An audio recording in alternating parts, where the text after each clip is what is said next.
iPhone, rage, 60 frames per second.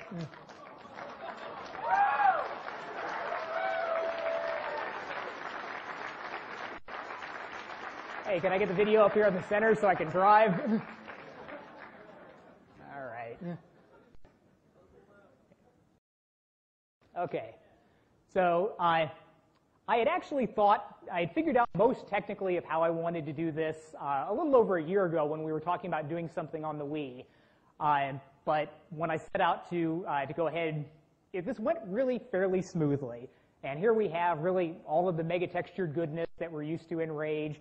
And in many ways, this is incredibly cool on an iPad, where the touch moving it around and looking at it, I did some fairly clever things to approximate sub-pixel precision on the movement. And the visceral feel of just kind of dragging the thing around is very, very neat.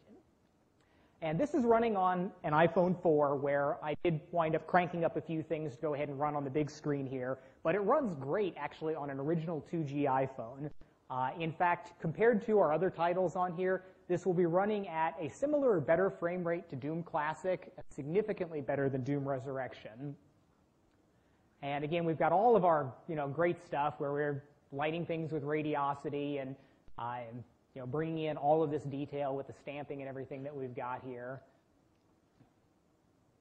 And this is just my technology demo. We're in the process of pulling this into a game framework.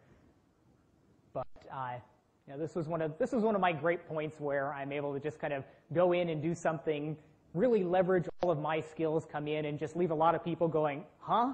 What? How? But then I get to turn it over to other people to go ahead and go through all the real hard work of actually turning it into a full-fledged game.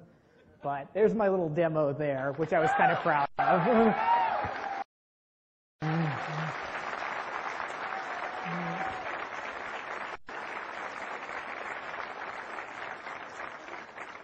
And so you can imagine things like this going, as you look towards the industry in future years, the idea that, yeah, I just pulled out of my pocket the machine there that, I could kill anything on a previous generation console, like an Xbox or a PS2 or something on the hardware that's there. It's not as powerful as a current generation, but it's not all that far off, where you're basically looking at something with vertex and fragment shaders, 512 megabytes of memory, pretty good storage on there.